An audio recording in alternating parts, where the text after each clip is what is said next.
Welcome to episode 1 of the Fully Remote Talk Show, the only show for leaders who are remote first, fully remote, 100% remote, going all in on remote. Really happy to have you here. Tonight's show, we have a fantastic program. I'm bringing on Arjun in a few minutes to speak on today's key topics. We also have some sweet poll questions, Q&A, and discussion time. Built right into the show here. We're going to cover meeting fatigue, a big theme over the last 18 months, as well as a big theme for 2022. A checklist to reduce that meeting fatigue for any time you do a virtual gathering. What are some of the steps that you can take to optimize those virtual gatherings, and what kind of work setup is best? I know a lot of you are working within organizations that may be trying to go back to in-person or going fully remote or doing some combination of those. More on those topics today. We're going to go ahead and get started. Back when I headed up marketing for a SaaS company, I had a lot of meetings, but you know something?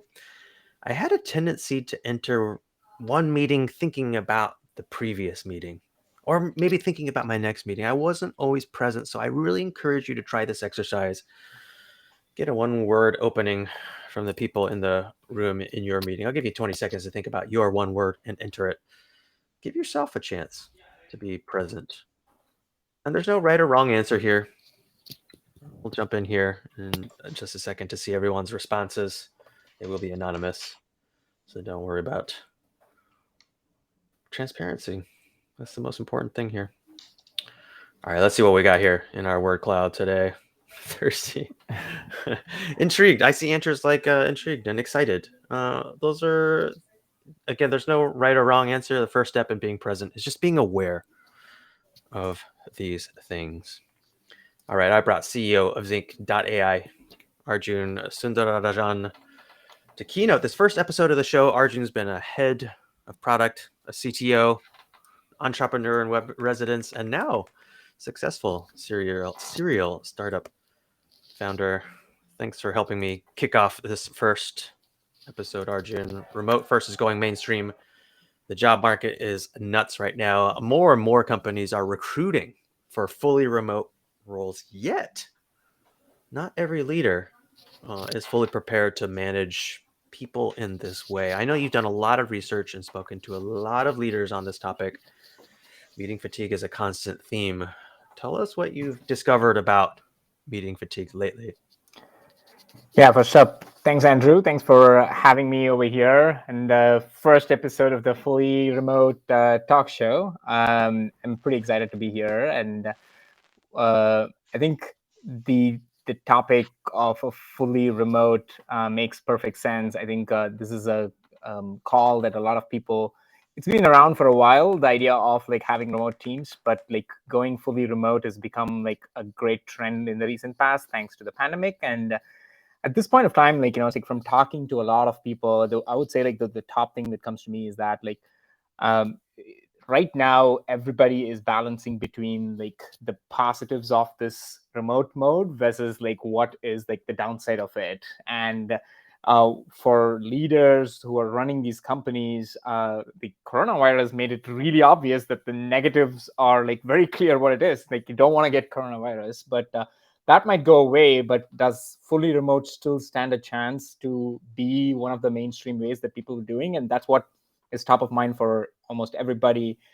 And what we are seeing is that all the gaps that are there right now in like supporting fully remote is being filled by a bunch of different companies offering solutions for these problems, to the point where like the fact that this pandemic has been for a couple of years now is going to be a significant support for fully remote companies when they are, even if when like things go back mainstream and everybody is going back to work, it is possible to like do something fully remote. That's been my learning from talking to like several of these people in this space, and like like just reading up on these research on this as well. Right on. And I'm going to ask you a little bit about some of your predictions, and we'll jump into those in just a bit. But folks, I do want to let you know, if you do have a burning question for Arjun, hit that raise hand button on the right hand side of your screen, and I'll bring you up to ask those questions live. But for the moment, we'll jump over to a quick poll question. I really love this question, and it's been very insightful as I speak to leaders and team leaders in the space. Everything from folks who may be at accounting firms to tech companies, all the way to those in manufacturing and other industries. In the last 6 months, has remote work gotten harder or easier in your experience? I just respond honestly. We'll put the results up in just a second. And Arjun, I'll have you react to this in just a second, so everybody can see those results a little bit easier. Okay. Arjun, does that surprise you? Um, to be honest, I don't know which one I would have felt really surprised about. I think the little easier makes a ton of sense in in one aspect, in that um, I think a lot of we're talking about meeting fatigue today, and like a lot of that is due to like the suddenness of how we were put into this mode, and we did not like really anticipate it. And now the suddenness is gone, and people are used to it, and like over the year have developed either better habits or better systems around how their work from home setup is and everything, which makes me like realize why it's gotten easier.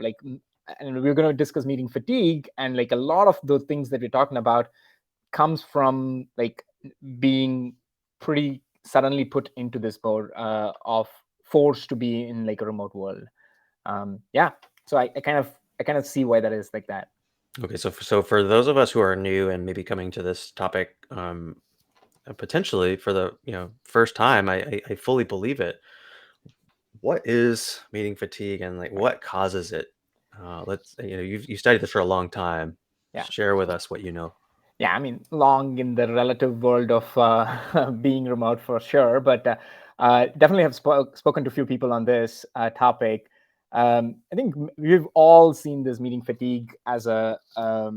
You probably haven't like realized it's meeting fatigue. Like for me, like personally, like my symptoms of when I feel like this is I know right after one meeting is over and I'm jumping into another meeting, I will realize that like my energy level is like the polar opposite of what I was in that. In the sense that I think you mentioned this right at the start of this is you're still holding on to your last meeting when you come into this meeting. That's one of the things, but your energy is like so depleted from the previous one that like if you had a very intense meeting, you notice that like your energy completely fluctuates in like back-to-back meetings. That's one like telltale sign of like how fatigue affects you. And I think the general physical symptoms of standard fatigue also there exists, right? Like towards the end of the day, I've had like cases where I've felt like this is uh, pretty draining, like not just on my voice because of like talking, but in general, it almost feels like there's like a mismatch between like what I feel and what um, I mean, like what I want to feel at that time. Like it's like having had like productive conversations, you would think that you would have like a great day, but you feel very very fatigued at the end of it. Um, and then I think your other question about like it's like, hey, what causes this, right? Like I think that's kind of the big picture over here, right?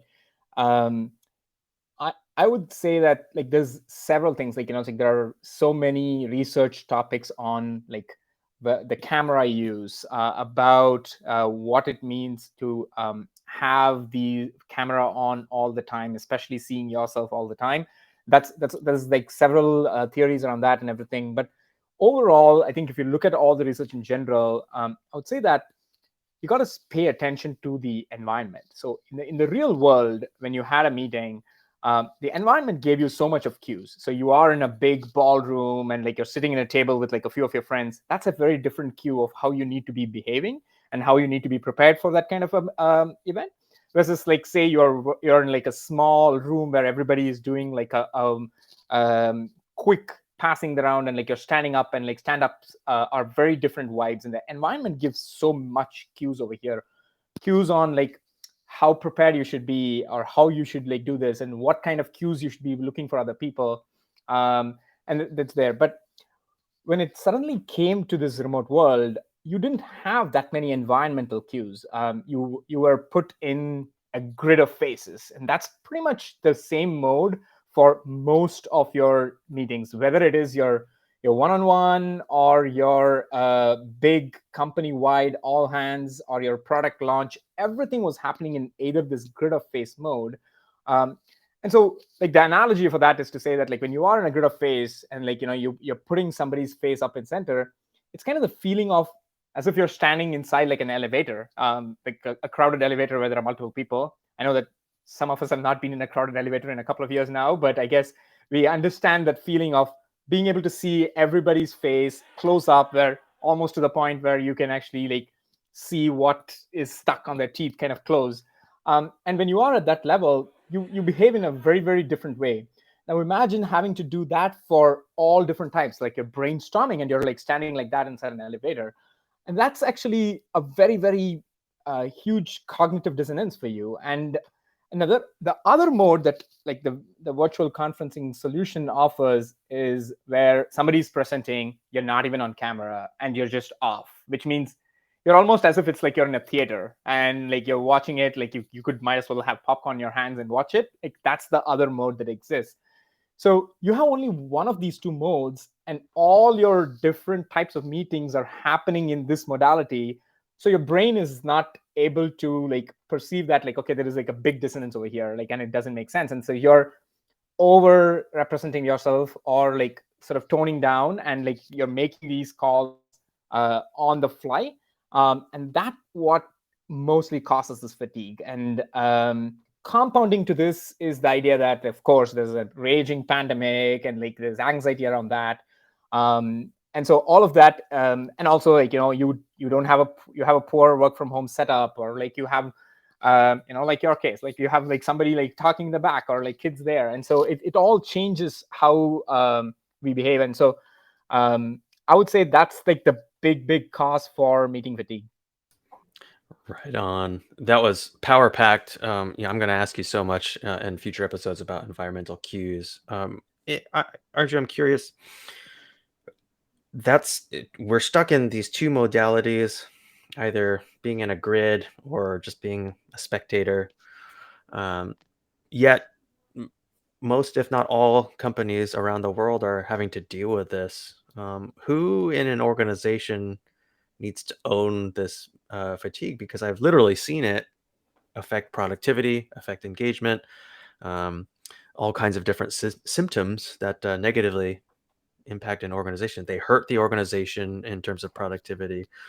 Whose responsibility is this to address it?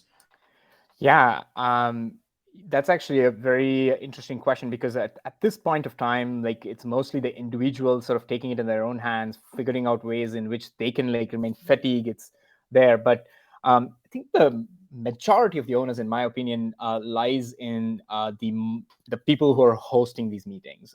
Again, like you can call them the moderators of the meeting. Um, they control how well they can set context, or how well they can whether to have the meetings or not in the first place. So they control that. And so I feel like they should be the ones who should take ownership of it for the majority of the part. And I think largely, if we zoom out and like look at it, like company wide initiatives and investments in like solving for this should also happen. But I think a lot can be done at this point of time by like the people who are hosting these and moderating these meetings. Right on.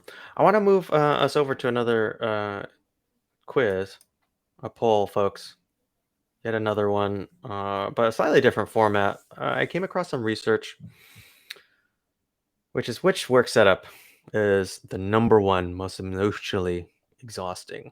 Is it fully in person, hybrid, or fully remote? And if you have the answer to this, or if you think you know the answer to this, hit that. Go ahead and hit that buzzer. I'm going to bring you up. I will ask you to tell me why you think that, but I will reveal the answer to you all. Which work setup is the most emotionally exhausting? So jump in there with that buzzer if you think you know the answer. All right, Samim, I'm going to bring you up onto our stage.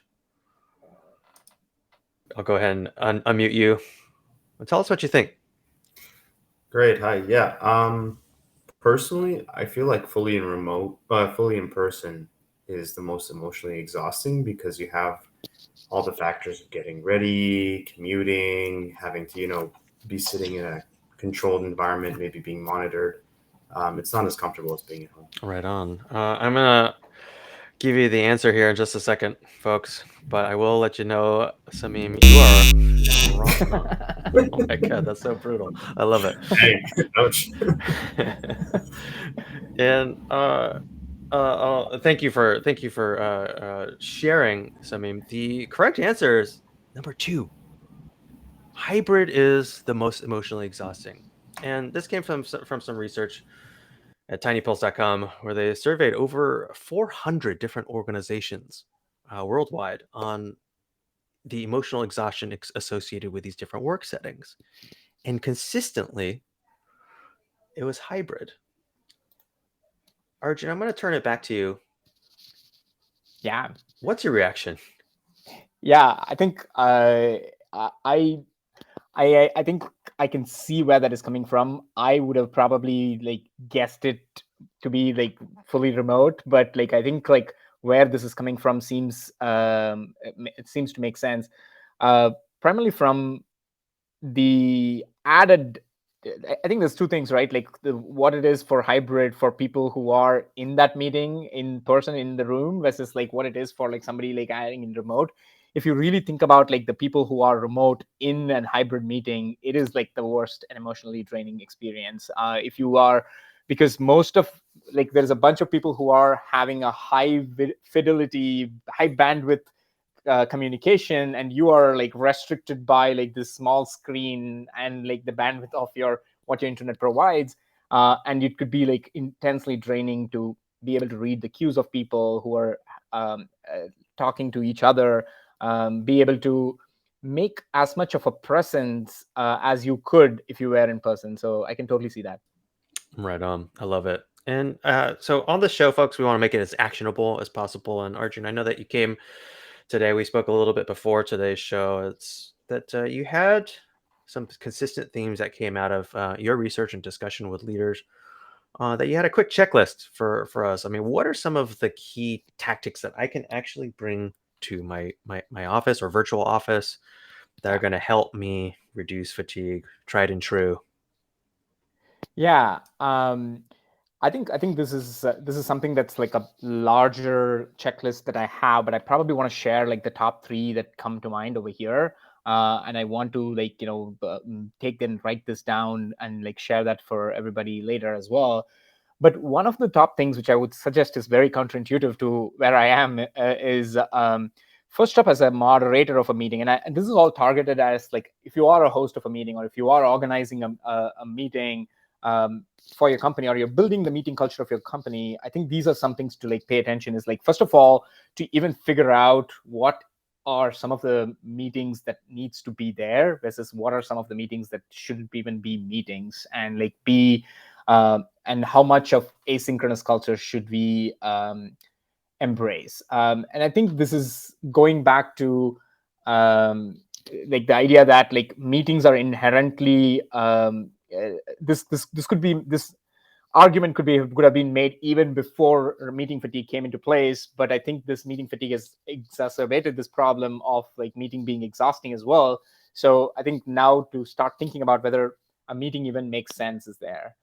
And sort of the second sort of checklist is I think this is on the topic of like how can you invest in your team's setup, right? Like the work from home setup of your team. How can you invest in that? Like a good camera, like a consistent way for you to a good bandwidth internet connection, using the right tools, whether it is your virtual conferencing tool or your equipment that you use.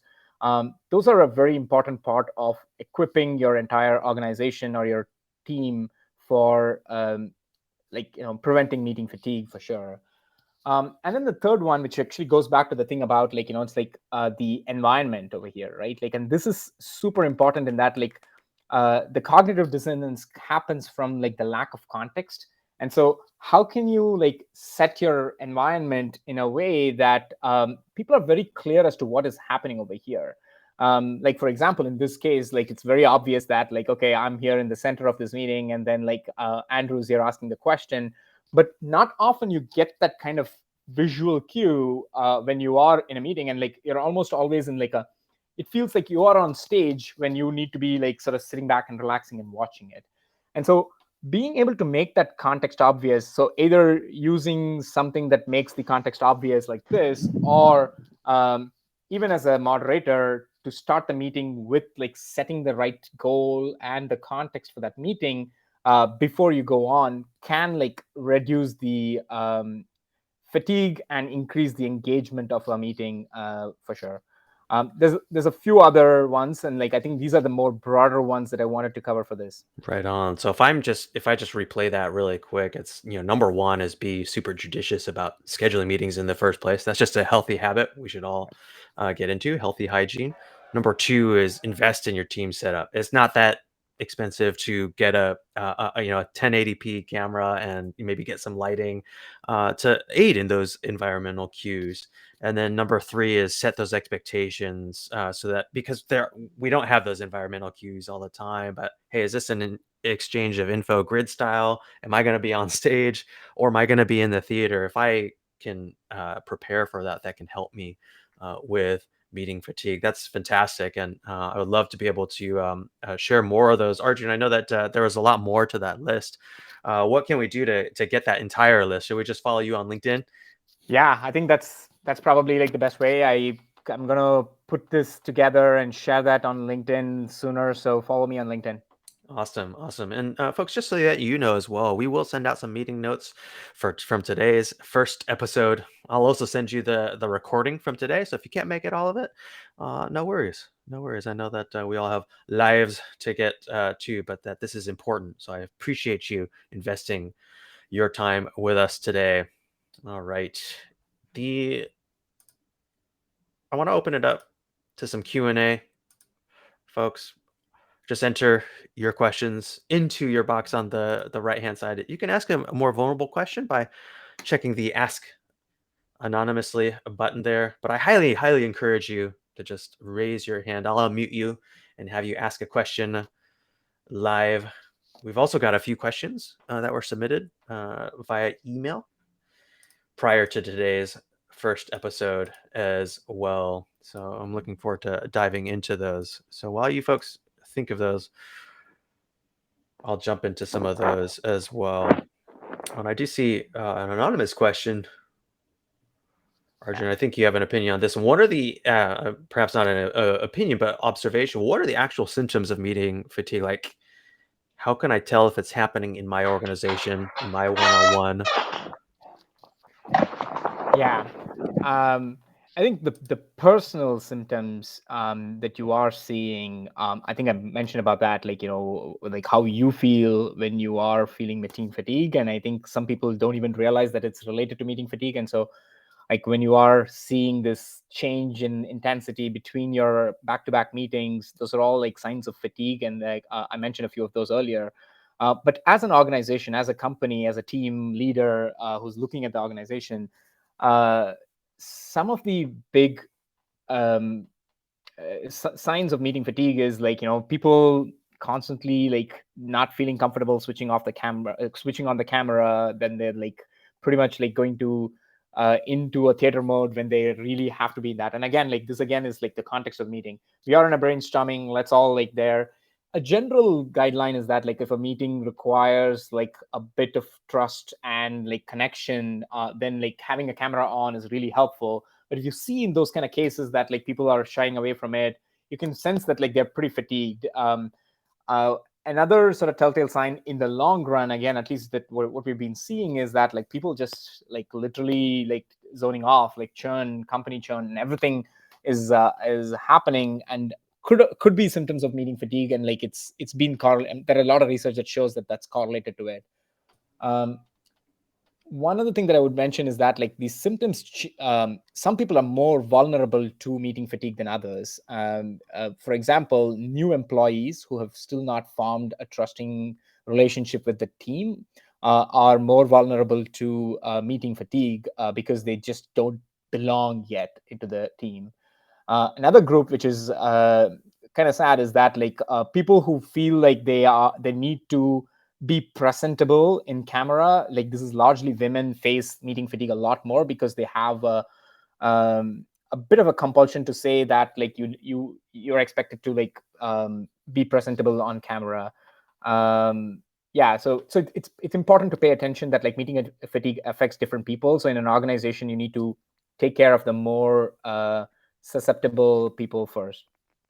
Awesome. And so, I mean, if I kind of replay that, it's certain behaviors there are you can look for, like rescheduling all the time, or perhaps cameras being off all the time, when the baseline behavior used to be, hey, they were there. Right. I've also seen the dreaded multitasking. Like we all kind of know Oh yeah, that's a good one. what that is about. And so, if you observe some of these, and I think this is related to our next question, is if I observe someone who I suspect might be meeting fatigued, and maybe this gets to the crux of the matter, is how do I have a conversation with that person and help them? You mentioned taking Right. care of those employees. Yeah, it's a good question. I mean, I think um, I think as any coaching or as any leader having one-on-one, I almost feel like every one-on-one conversation should now have like a small brief mention or ask about like how do you feel about like meeting fatigue, and like how do you feel about this. I think for many people it might like show off in different ways. So different ways of like asking about it or talking about it in that is like compared to how it was like a few months back or like a few weeks back. Do you feel like more belonging to the team, or like do you feel like the trust level with your team is eroded, or like those are different ways to like tap in and check to see whether that is happening, and those might be related to meeting fatigue. And like a large part of it is like people realize that fatigue, they don't like sort of correlate this with the fact that it's because of the meetings. But there are many people who are pretty vocal about it, in that like I'm not going to attend meetings mostly because it just feels very draining. And so I think it's also good to bring them along and say that like, hey, these are the measures that we are planning to take to like combat meeting fatigue. So these are some options that are available for you in the video conferencing, so you don't feel fatigued, and this is something that you can do. And so guide them to better meeting behaviors and processes around that could also help. Awesome. And I think this, I mean, gosh, this wraps all the way back around to who owns this, Right. which is those who are leading meetings, those who are calling the meetings. As consider, hey, how do I get that pulse check on the team and find out where they are um, with this? Because especially if you've made claims that, hey, we're going to change some things around here, but you haven't been able to do it yet, or even had a chance to explain why we haven't done anything about these things yet, that can lead to further disengagement and perhaps some disenfranchisement feelings of that anyway within the organization. So at the end of the day, this does boil down to the ability to have safe conversations with the team. Would you agree? Yeah. Yeah, I think that makes a lot of sense. The psychological safety or like the belonging with the team like helps tremendously. I mean, the teams that you feel very safe with, camera on, camera off, like you actually feel pretty comfortable in connecting with these people. Yeah, psychological safety helps in reducing meeting fatigue for sure. Right on. So I think we did cover, to share video or not to share video. I mean, I think that does boil down to, hey, what is the baseline behavior of the people within your organization? And hey, what are the expectations that are at hand for that individual if they're expected to be on stage, kind of giving information, asking for information, or are they consuming information from someone who is more the presenter? And if those expectations are set, you can start to have conversations about, hey, about those expectations, and be very transparent about those. All right. Next question from Subramaniam. I hope I'm pronouncing that correctly. Are there any best practices for the best remote experience? So this to me, I love this, which is uh, what is the best practice? Yeah, I think this is a very general, wide question. So I'll kind of interpret it in the context of this meeting fatigue, and I would probably say one of the things that typically happens for like the best experience for people attending is you don't really I mean, because you are in one of these modes where you're like really intense, most people go into this sort of theater mode where they're just watching a show and like they're just like leaning back and like doing it, and that actually like loses one of the biggest superpowers that we can do as highly, I mean, like the computer is a highly powerful medium that's sitting between you, so there is like a power to do that. So one of the way is almost introduce a micro engagement module every 5 to 10 minutes in your meeting, to draw in the people, to like bring them, whether it is like asking them a question, like Andrew did a great job in this one where he posted a poll question or he actually asked a trivia question, brought in the people, like it's like engaged with them.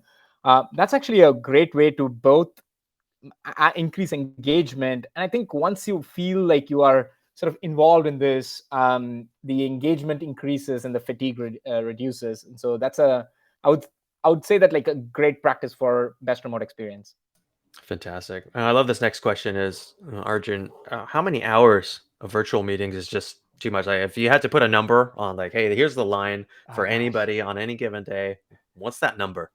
uh I mean, with large with these kind of questions, it's mostly it depends. I think one thing to note is that like everybody's capacity for these kind of meeting fatigue is very different. I mean, introverted, extroverted people have very, very different tolerance for how many virtual meetings. Um, I think I would like probably give like a vague answer for this one to say that like it depends on individual's capacity and your team's capacity to do that. But I would definitely say that there's been like research that shows that like having meetings more in the afternoons, or not doing it during somebody's like prime time but they are with their families, is like a great way to avoid that anxiety, and I think that leads to fatigue. So I think I don't have a number of hours, but I would say keep it within like a window where people are expected to be in meetings. Awesome. And so before we open this up to a roundtable discussion, which I've prepared for everyone, Arjun, a quick question on if I'm on the employee side, maybe I have a manager who I I think could be doing this better. Well, maybe they could be owning meeting fatigue more within our org, and I want to help them sort of change things in our organization. What's the best way for me to have a conversation with them? As an employee to your leader about meeting fatigue. Yeah, I think this these conversations are already happening. One thing that they can ask is clearly define what the meeting culture of our company is going to be, and like probably spend a little bit of time in like writing it down, or maybe having a specific, ironically a meeting to discuss it, but maybe like writing it down and saying like this is our meeting culture. Camera on is okay, camera off is not okay for these kind of meetings. Showing up at these meetings and engaging is encouraged but not required. It's okay to watch the video recording for some of these types of meetings. Like, so having a little bit of this is the expectations and culture for the company. Having that would be supremely helpful, and I think every leader of the organization or a team should write that down. Fantastic. Well, Arjun, I want to thank you so much for being here. We're going to jump over to our roundtable discussion. I'm here prepared to take some notes on your right hand side, but feel free to write those action items, ideas from today's discussion. I've opened it up for just how this, think about that one word open that you had at the beginning of today's session. How might that have changed as a result of learning from Arjun and hear together from our questions today? I do want to kick it off though with a quick, if you folks feel comfortable coming off a mute there, it's what are some of the behaviors you've seen? We've talked about, hey, people rescheduling all the time, cameras behavior being perhaps inconsistent, the dreaded multitasking. What other symptoms have you seen of meeting fatigue?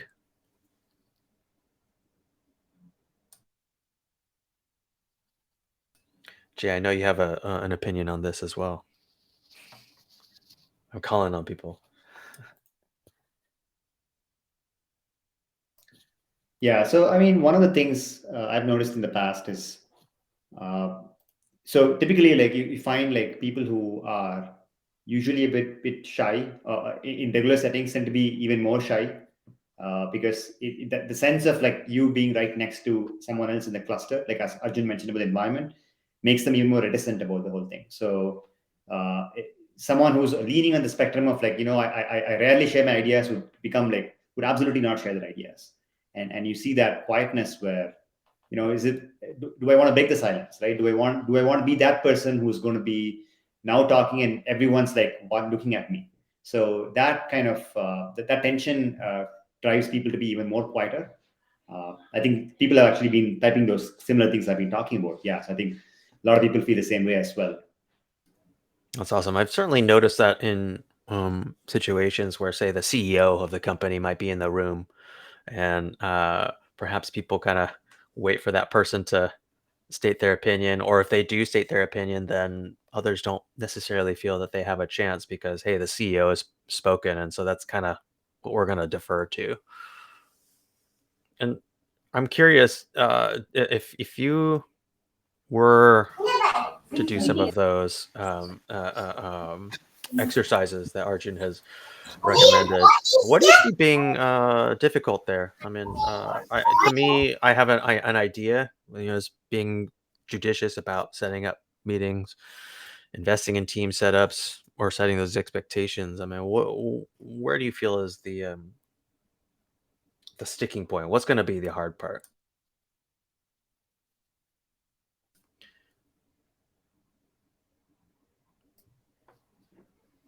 So, I mean, I called on you earlier. Do you have an opinion on that? Like, what's the hardest one of the three steps? Is it setting those expectations, investing in a team setup, getting those cameras, or just hey, avoid scheduling kind of meetings if you can?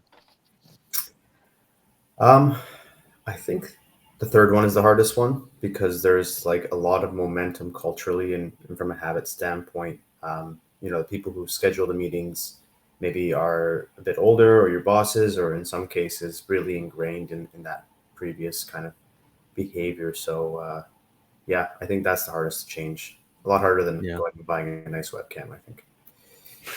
Right. Sundar, welcome to the show. We'll send you a recording, and just for everyone's benefit as well, share your feedback on today's session. I've put a survey in the lower left-hand corner of your screen. We really do read every single piece of feedback to get better. I'd love to hear also what you want to cover on future meetings of the fully remote talk show. I'm curious too, other thoughts, impressions when it comes to, hey, the healthy habit of setting expectations, and or if I'm a leader, just owning all this in addition to, hey, I got to run this business. Things that are, trepidations. I'm curious. This is an interesting topic.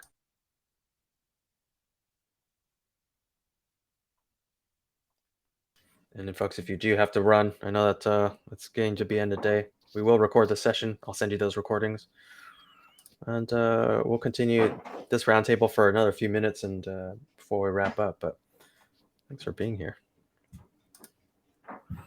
Arjun. I know look like you've been thinking. What's the top of mind? Well, can you repeat that question again? Sorry. I think it's, hey, leaders. If they're listening to this show, it's hey, you got to own more. You got to step up, have tough conversations with folks who may be experiencing fatigue and may not be comfortable talking to you about it, and may feel already disenfranchised because of current behaviors that are going on. Hey, I got a business to run. You're telling me I got to do this too? Yeah, I think the culture eats strategy for breakfast. You've probably heard this. It is just extremely important for leaders to be thinking about culture. And when it comes to a fully remote company, the remote culture is, I mean, like the meeting culture and the remote culture is probably unavoidable. You need to be discussing this. And I feel like there is, I would probably say this, like there's just a lot of things that you don't have to deal with right now about like leasing that space in like downtown New York or like San Francisco, or you don't have to be thinking about like what food you're going to give these people for lunches and everything. So maybe think of this as like the time that you spend on that is what you've been like spending on this. And in fact, like in even lesser time, you can like set a really good meeting culture. And as with anything related to company communication and collaboration, setting the right culture is going to pay off in the long run for sure. Right on, right on. We've just, I'm going to wrap it up here. Folks, I want to thank you all for being here with us today on the first episode of the Fully Remote Talk Show. Next week, we tackle remote hiring. The job market is insane today. It's becoming harder and harder to find qualified applicants. Literally just got off a call earlier where a person has had a job description up for more than 3 weeks and they have not found one qualified applicant or two to the degree that they are, and they can't find a recruiter in sight. We'll talk about that and more, how to address that, tactics for you to better engage your team and better engage those remote candidates for those of you who are hiring. And I know there are a few of you on the show. Arjun, I want to thank you very much for being here. I want to thank all of our guests for being here today. We'll send you the recording. We'll send you the notes for today. Until Thanks, next Arjun time. and Rhodes. This has been really a very insightful session. Thank you. Fantastic. I'll stick around here, folks, and wrap up. Thanks, Andrew, again. Thanks for having me over here, and this was a fantastic session. Thank you. Right on, All right. folks. Yeah. Thanks. Hi. We'll meet next week. Bye.